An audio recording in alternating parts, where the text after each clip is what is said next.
pera, sabihan ko sila.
And so the topic for today, you can actually see it at the description of our video. So check it out. We'll try to help you make more sense of the pandemic that we are facing right now. Yan. So paano po ba nabubuo or nangyayari yung mga ganitong klase ng pandemic? Saan nanggagaling yung virus, no, na ating hinaharap ngayon, like the coronavirus that's causing COVID-19. Ayan, alright? So, let's begin. Greetings. Good morning, everyone. My name is Mario. I'm one of the science communicators at the Mind Museum. I have a background in public health, so we'll be talking about what's the topic that's in everyone's mind right now, which is COVID-19. Welcome to another installment of Mind at Home, brought to you by the Mind Museum. So we are going through very trying times right now.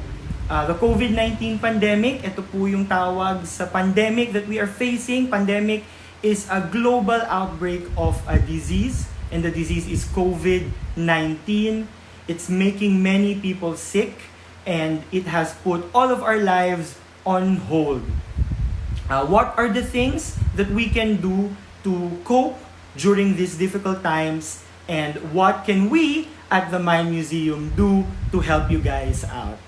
So according to the US Centers for Disease Control and Prevention, taking the time to unwind and doing some activities that you enjoy can help cope with the stress and anxiety brought by this pandemic. We at the Mind Museum firmly believe that fun and learning can coexist, and that they can play a big role in coping during the present situation. So in order for us to help slow down the spread of the disease and to flatten the curve, we have to stay home as much as possible. We need to stay home. And while you're all at home, please also practice. Remember to always wash your hands with soap and running water for at least 20 seconds. So now, how can we have a little bit of fun at home? And is it possible to have fun and learn at the same time? So we at the Mind Museum believe that we can do that. And with Mind at Home, we are going to show you some science activities that you can do at home using materials that you probably already have sa mga bahay. Alright. So welcome again everyone to another episode of Mind at Home. So for this installment of Mind at Home, I know you all have been hearing about how the virus is actually, the virus that is causing the current pandemic is a new virus, no? Bagong virus daw siya. It's a novel virus. So novel, ang ibig sabihin po ng novel ay new or unusual. That's novel. So bakit siya bago? Bago siya para lang sa atin, no? For us humans, it's a new virus because it's a virus that we have not encountered before. Hindi pa natin nakita tong virus na to dati. Ngayon pa lang siya sumulpot, ngayon pa lang siya nagkukos ng sakit. So, a lot of expert scientists believe that it actually came originally from an animal host. So, that animal most likely is a bat kasi paniki po daw yung pinanggalingan ng ating coronavirus ngayon, ng COVID-19 virus. That's because after comparing yung genetic material ng ating virus, nakita nila sobrang pareho to sa virus na nakikita sa mga paniki o isa sa mga virus na nakikita sa mga paniki. So for today's Mind at Home, we are going to learn what happens when a virus jumps from an animal host, in this case, a bat virus that jumped to a human host or sa ating mga tao. Tayo yung bagong population na nai-infect nung virus na to. So paano ba nangyayari itong jump na tinatawag? How a virus is able to infect a new host, and that is humans, diba? So etong jump na sinasabi, actually it happens because of changes in the genetic material of the virus. So these changes are called mutations. I know everyone is familiar with the word mutation, specifically because of the X-Men, right? We all know the X-Men. Sabi sa X-Men, nagkaroon sila ng powers because of mutations in their genes or in their genetic material. So in the real life, of course, we don't get mutation or we don't get powers because of mutations. Although us humans, we also have mutations. So nagkakaroon din tayo ng mutations, not just viruses, but all living things also undergo mutation. So ano ba yung mutation? These are changes in the genes or the genetic material of living things.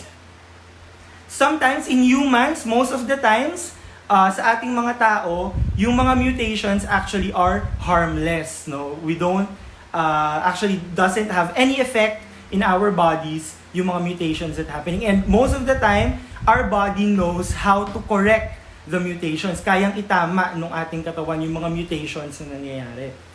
And sometimes, rarely, we also, it also causes disease, right? So there are many diseases that is actually linked because of mutations. So some forms of cancer actually caused of mutations.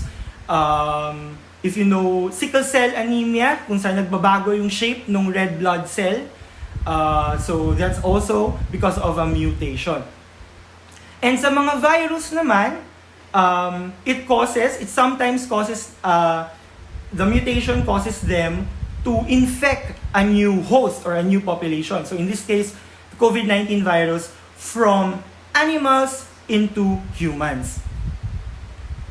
So before we can do our activity, kailangan malaman muna natin ano ba yung itsura nitong mga genetic material na to. So there are mainly two types of genetic materials. The viruses have what we call RNA, RNA or ribonucleic acid.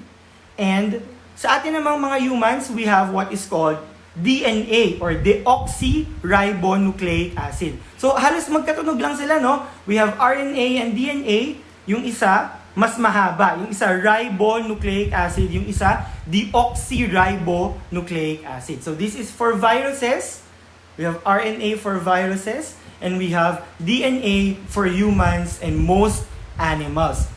So ano bang itsura ng RNA at ng DNA? How are they different? Bakit parang magkatunog sila, pero bakit yung isa may deoxy, tapos yung isa wala? So actually, this is how our genetic material looks like. So one of these two is actually a DNA and the other one is an RNA. So, if I point to this one, this is actually, etong makikita nyo na dalawa sila, no? Two spirals. This is actually the DNA. So, sa loob ng mga cells natin, as humans and most animals, ito yung makikita natin sa loob ng ating mga cells. This is DNA.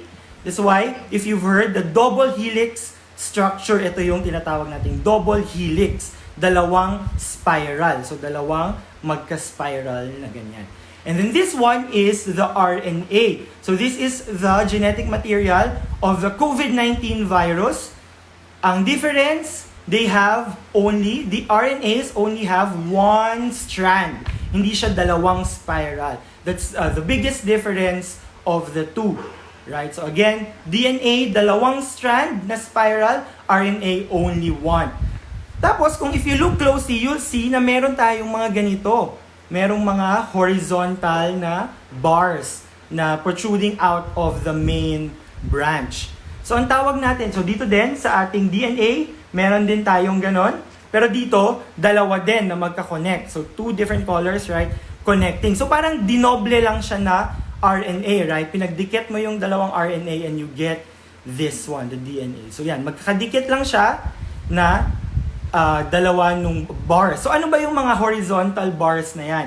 Those horizontal bars are actually called nucleotides. Ayan. So, nucleotides are the basic structure of our RNA and DNA. And they are very, very, very important kasi sila yung nagko-code ng mga nakikita natin. So, bakit ba itim yung buhok ko? O bakit ba ako matangkad? Bakit ba brown yung mata ko? It's because kapag binasa yung nucleotides, yun yung mga nakasulat sa nucleotides, right? It codes for the characteristics of everything. So again, we have DNA and RNA, and those horizontal bars that you see, those are very important. We call that nucleotides. Alright, you have to remember that. So alright, so now we can proceed to our science activity for this morning. For our activity, we're actually going to recreate viral RNA. Subukan po natin gumawa ng sarili nating RNA ng virus, and we will try to actually see how mutations happen. Papakita natin dun sa RNA na gagawin natin, paano ba nagbabago yung genetic material na meron tayo sa ating cells, at the same time, meron din yung RNA ng viruses, right? So, for our materials, kailangan lang natin ng tatlo. We only need 3 things. Let me show them to you. So, 2 of the materials that we need are these 2. We need some string or wire. In this case, I have here some wire, very thin wires. Yan yung gagamitin natin. Yung nakikita nyong structure na nagsaspiral. This is the one that we're going to use. And we also need different color beads. So these are beads that I got from mga lumang accessory ng aking mom and ng aking sister. So kung makita nyo, there are 4 different kinds. We have the black one, we have the green one, a white one, and a brown one. So the colors naman are not important, and the shapes are also not important, as long as you have 4 different kinds. This will serve as the nucleotides of our viral RNA. Yan yung magiging nucleotides. And there are actually 4 kinds of nucleotides. That's why 4 din yung ating beads. 4 kinds of beads, 4 kinds of nucleotides. And one more thing that you will need, well, not thing, but you need people for this experiment. You need friends or family members who are willing to play the activity with you. So in this case, I have my brother and my sister, ayan, in front of me, who will help in this activity. So this is Armand, and this is Abby. Hello po, ayan. So tutulungan nila ako for our activity this morning. So So paano ba tayo gagawa ng ating viral RNA? So nakita natin, we have the wire, right? We have the wire. This will serve as the spiral structure, right? The helix structure that holds our nucleotides together. So meron akong one piece of wire and all you have to do is make a pattern using the beads. So you will only make, all you have to do is insert beads. Kayong bahala mamili kung anong pattern gusto nyo, anong structure yung gusto nyo. So ipapasok nyo lang siya like that. And of course, we're not going to make the entire viral RNA because if we do that, do you know how long the coronavirus RNA actually is? So the viral RNA, the coronavirus RNA is actually tens of thousands of nucleotides long.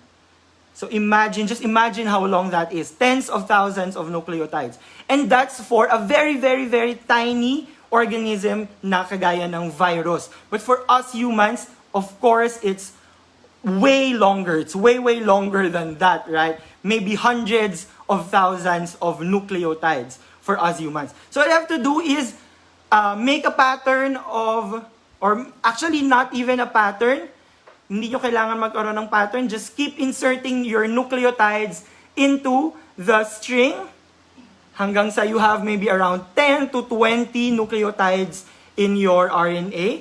And it will look something like this. Ayan. So, ito, tinape ko lang po siya sa index card so you can see it clearly. Ayan.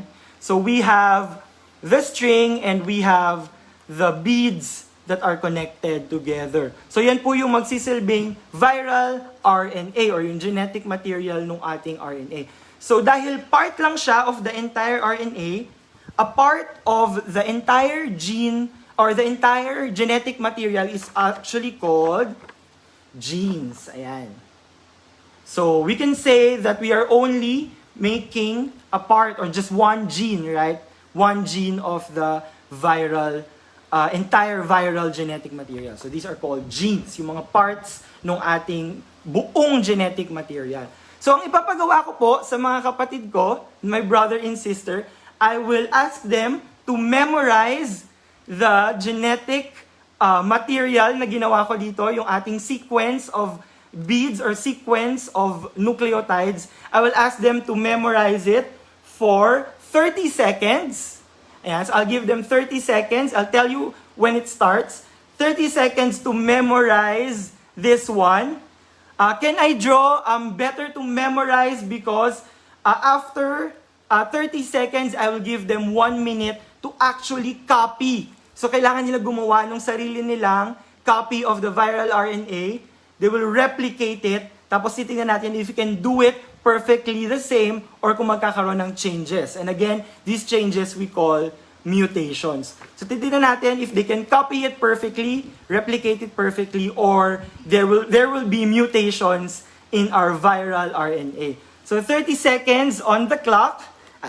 I will give this one to my brother and my sister. Let me switch the camera para kita nyo sila while they struggle to memorize. Actually, I have 15 beads or 15 nucleotides in my RNA. I will ask them to memorize it. In 5, 4, 3, 2, 1, go! Ayan, 30 seconds. So right now, we are actually simulating how our cells replicate the viral genes or the viral RNA. Because when viruses enter the body, they actually go inside our cells and ginagamit nila yung cells natin to make more copies of themselves. Ginagamit nila yung cells natin para magpadami. Kasi yun yung goal ng mga virus, para dumami sila. And 30 seconds! 30 seconds na yun, I hope they memorized our viral RNA and they will start doing their own. They will try to replicate the RNA in 3, 2, 1, go! 1 minute. Yan, I'll give them 1 minute to replicate the viral RNA. So para silang mga cells, right? They are like cells inside our bodies who are replicating the RNA. Bawal tignan. Alright, come on guys. let's see if there will be mutations in our viral genetic material. Tapos later on, I will tell you what are the kinds of mutations that can happen. So different kinds of mutations that can happen every time we replicate genetic material. So not just the virus, but also, ayan, nagkakagulo na po sila, not just the virus, but also our own genetic material. Nagkakaroon din po tayo ng mutations. 3, 2, 1, and stop! Alright, stop! Tingnan po natin. So I'll ask them to also stick them here sa ating index card so we can compare fully yung ginawa ko versus yung ginawa nila. Alright? So let me write down our names. So can you write down yung pangalan natin beside your work or beside our works so our audience can see. And so medyo arts and crafts din po itong ano natin, no? Itong ating activity. So not only are you learning about genetics and how viruses replicate and mutate, but we can also make an accessory out of it, a fashionable accessory out of it, right? So after this, maybe you can make a bracelet or a necklace maybe out of old beads that you may have at home. So later I will tell you what are the other materials you can use. Kung wala po kayong beads at home, there are other materials of course that you can use to do this activity, to play this game with your brothers and sisters, with your family, or with your friends. And so they're just writing down our names. Let me switch back my camera. Ayan, hello po. Again, this is it. Ito po yung ginawa nila versus yung ginawa ko. This is mine. It says Mario. It's longer than the rest. Abby and Arma. This is my ate, my sister's viral replication of my RNA, and this is my younger brother's work. All right, let's compare. So first and foremost, makikita natin, I have 15 here. 15 beads po yung ginawa ko, yung original one. But for my siblings, for my brother and my sister, it's actually very short. So let's try to count. For my sisters, it's 1, 2, 3, 4, 5, 6, 7, 8, 9, 10. 5 missing. All right. For my younger brother, it's 1, 2, 3, 4, 5, 6, 7, 8, 9, 10, and 11. So 4 missing. All right. So actually, that in itself, kapag nagkukulang yung nare-replicate na viral gene, that's already a form of mutation. And we call that mutation deletion, right? Pag may nadidelete na nucleotide from the replication, that's already a type of mutation, and we call that deletion. Tapos, tingnan natin how similar yung nagawa nila. So it goes this white, brown, black, green, black, green. So tama, my sister got green, but my brother got white. So nagkabaliktad po yung kanyang white and yung kanyang green. So pag nag-swap na ganon, that's also another form of mutation. We call that substitution naman, no? Kapag nagkakapalit, we call that substitution. Alright. Tapos, wala na. Putol na yung kanilang RNA. So, those forms, those types of mutation, again, for us humans, kapag nangyayari yon, our bodies can correct those. And if not, those are most of the time harmless. Wala pong nangyayari sa katawan natin pag nagkakaroon tayo ng mga mutations like that. But for sometimes, they can actually cause disease. But for viruses, because this is a viral RNA that we made, itong mutation na to, yung kanilang mutations, can actually cause the virus to change and maybe infect another animal, right? So if I ask them to take their work, memorize it one more time, and replicate it again, magkakaroon ulit ng mga mutations, right? So, habang dumadami yung mutations na nangyayari sa viral RNA natin, tumataas yung chance that the virus can jump to a new host or can infect a new host. In this case, it can infect maybe us humans, right? So that's actually what happened with the coronavirus that is spreading right now, right? So it came from bats now because it's very similar to the viral RNA of bats,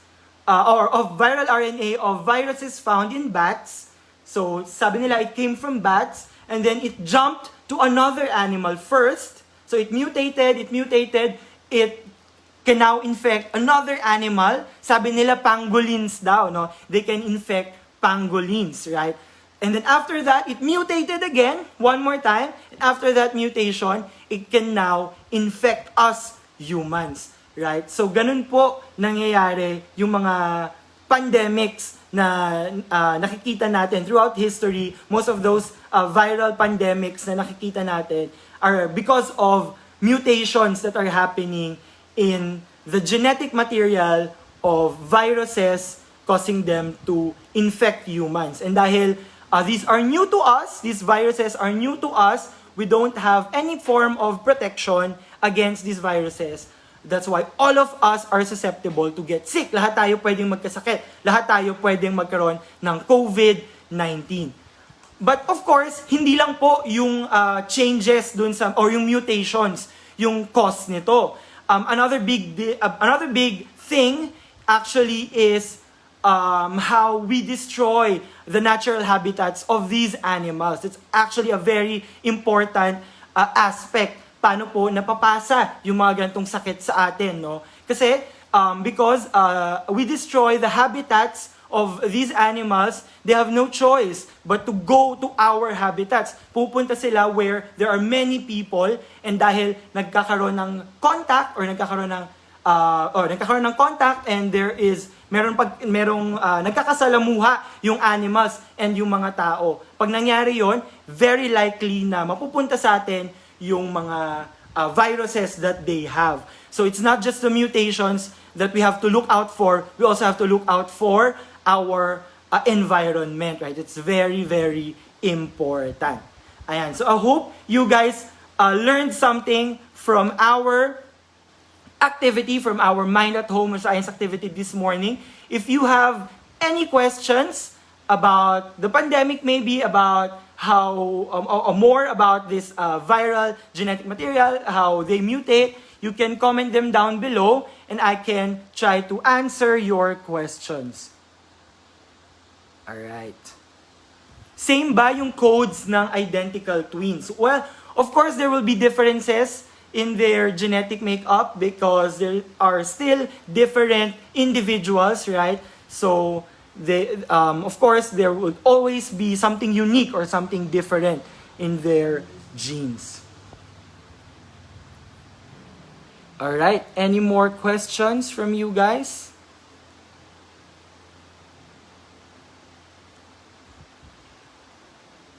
What do bats, pangolins, and humans have in common that a virus that infects them can also infect us?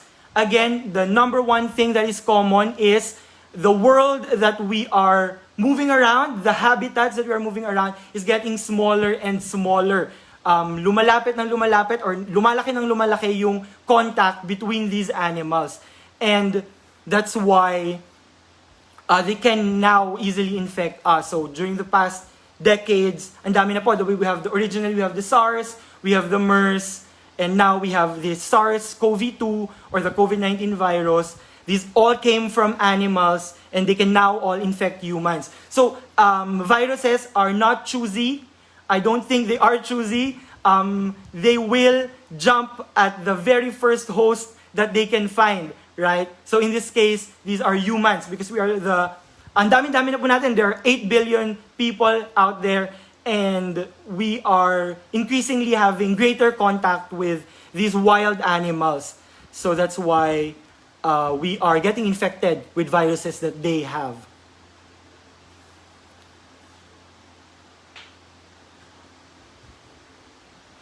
And what was the type of virus identified first? I don't know the name of this first virus that they identified to be very similar with the coronavirus from bats. I don't know. I don't think they named it the same way that they name this COVID-19 virus. The official name of the COVID-19 virus is SARS-CoV-2, Severe Acute Respiratory Syndrome Coronavirus 2.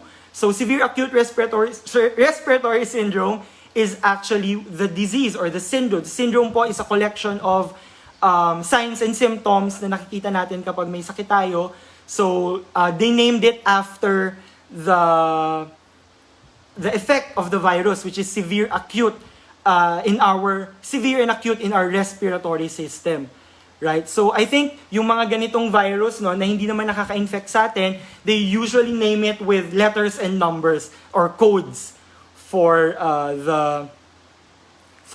those kinds of viruses. Because they're not really important. Well, they are important because they can eventually cause disease sa atin, but they themselves are not very important to us because they cannot infect us agad-agad, right? They have to mutate pa. What are the 4 kinds of nucleotides daw? So sabi natin there are 4 kinds of nucleotides, right? So if we look at our genetic material again, RNA and DNA, there are 4 kinds for both of these 2 genetic materials. For DNA, we have cytosine, we have guanine, we have adenine, and we have thymine, right? Those are the 4 kinds of genetic materials. Cytosine, guanine, adenine, and thymine. For RNA, it's similar po yung tatlo, cytosine, guanine, and adenine, pero different po yung thymine. Wala pong thymine sa RNA, but there is U or uracil. So medyo in-depth genetics na po yun. So if you want to learn more about those 4 types of nucleotides, maybe you can search them later, or we can put sources in our comments below. What happens to viruses when they don't infect a living cell? Well, eventually they will die, or will not really die because they're not really alive. We don't consider viruses alive because they cannot replicate on their own nga. They have to infect a cell, right? And they have to reproduce inside the cell. They have to use the resources of the cell to make more copies of themselves. So eventually, kapag yung virus landed on a surface or an object where it cannot replicate, eventually hindi na siya viable, or essentially parang mamamatay na rin yung virus natin.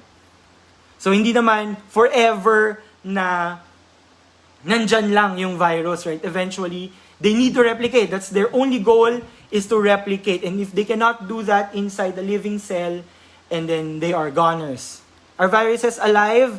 Again, while there is still some debate whether viruses are alive or not, a lot of scientists believe that they are not alive because we actually have criteria to consider something as alive, and viruses do not meet all of these criteria. For one, they cannot reproduce on their own. So dahil hindi po sila nakaka-reproduce on their own, we don't consider them to be alive.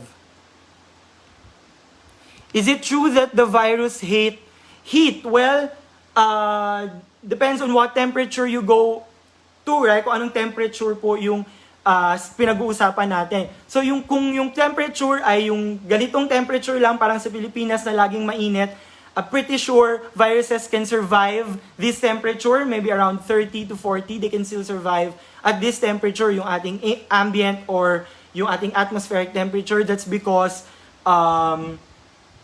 for now, we have like 5,000 cases, right? So kahit mainit, they are still spreading. So in the lab or in the hospital, what they do with their equipment, with the things that they use, they actually use what we call, sometimes para siyang oven, right? Parang nilalagay nila sa oven yung mga gamit na ginagamit nila. Para they subject that to extreme temperatures, hundreds of degrees, para mamatay talaga yung virus. So we need very high temperature to kill a virus. Yan. Thank you so much for all your questions. So later on, if you have more questions na mag-pop up, please, thank you, Sir Ons. Sabi niya, you mean autoclave. So the oven that I was referring to was an autoclave. We call that an autoclave in the lab or in the hospitals. So kung may questions pa po kayo, comment them down below. Kung may maisip pa kayong questions later on, you can comment them down and we'll try to answer it as soon as possible.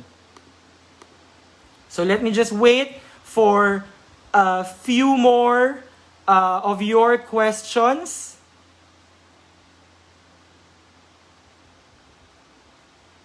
Ayan, may gusto pong magpa-shout out. Wow. So shout out daw from those watching at Westlake Medical Center. Ayan, thank you so much our front-line workers, all our nurses, doctors, medical technologists, radio technologists, all hospital workers. Thank you so much for all the help you are doing. What if medicine didn't exist? So I think if you're referring to the current virus that is spreading right now, wala po tayo pang gamot, right? There's no cure, there's no antiviral drugs that exactly targets this virus. So we are actually developing that. At the same time, we are developing a vaccine or a bakuna for this virus.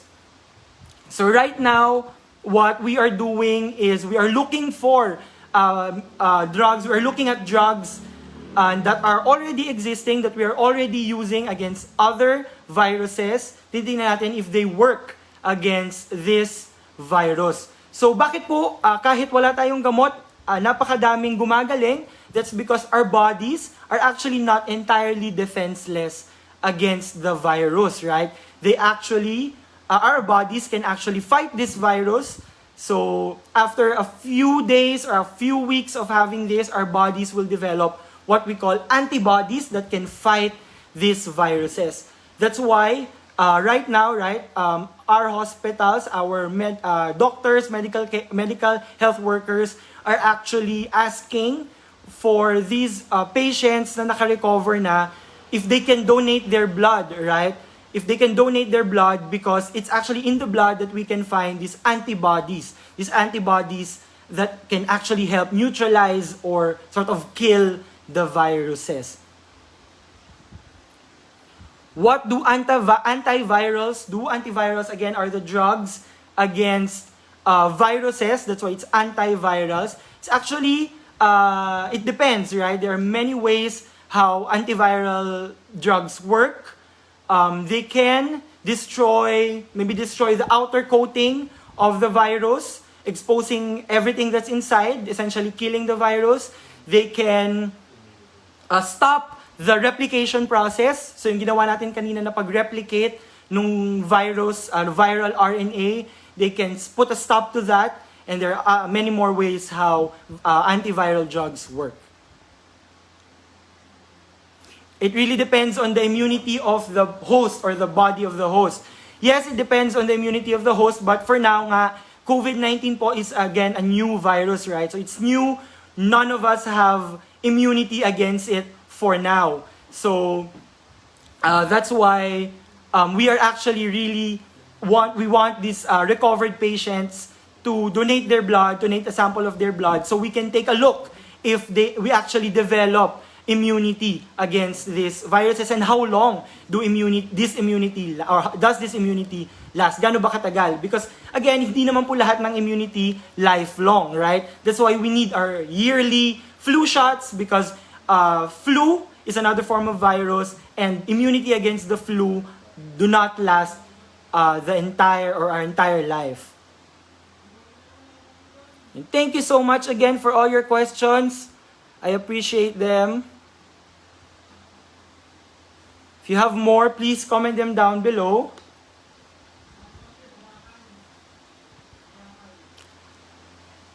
Ayan. So, I guess that's it. Thank you all so much for watching, for tuning in to today's Mind at Home. I'm again Mind Mover Mario from the Mind Museum, a science communicator. I hope you guys learned something, And, sabi ko pala, I'll tell you what other things you can use if you don't have beads and strings. Actually made something out of cut out pieces of paper of different colors, and we just put them in a line using a thread. Gamit lang po ang sinulid. Ayan, so parang tinahilang namin sila dyan. You can do that. Other things you can use, you can probably use Legos. That's actually very nice. Sayang, wala lang po kaming Lego here at home. But you can use Legos. You cannot put them in a string, unfortunately. But you can stick them dun sa parang pad that comes with the Legos, right? So can you use Legos? You can actually use anything as long as you have 4 different kinds of it. 4 different colors, 4 different shapes. Pwede nyo pong gamitin as substitute for beads or for pieces of paper. Ayan. So get creative. Be creative while we are stuck at home. And if may makita po kayo sa bahay na pwedeng substitute, you can try to do the experiment or try to do the activity as well. Post a photo online and tag us at the Mind Museum. Tag nyo po kami para makita namin ano pa yung mga materials na pwedeng gamitin. And if you end up using beads and you end up doing a new fashionable accessory out of these beads, pakita nyo rin po sa amin kung ano yung itsura. Alright, thank you all so much for all your questions. It's just a reminder to everyone again to please stay home, stay safe, stay out of COVID-19's way. Help slow down the spread of the virus. Always wash your hands with soap and water for a minimum of 20 seconds. Hashtag flatten the curve, right? Let's all do our part to flatten the curve. And the number one thing us individuals can do is to be socially distant for now, right? To stay at home and stay safe. So while you all are staying at home, please follow the Mind Museum on our social media channels. We are at the Mind Museum on all our social media channels for more Mind at Home videos and materials that you guys can do at home. Science activities that you can do at home. Again, if you try some of our activities, some of our experiments, please feel free to tag us, take a photo, take a video, post it online, and share it to the world, and tag us para makita po namin, ma-share din namin yung inyong mga activities, inyong mga experiments. If you want to see all the past Mind at Home episodes, you can go to the Mind Museum channel, to the Mind Museum Facebook page, and look at our videos, the live past videos that we did. Alright? Thank you all so much. Stay safe at home. If you have more questions that are just popping up, please, you can comment them below and we'll try to answer them even after this live video. Thank you all so much. Stay safe and have a nice day.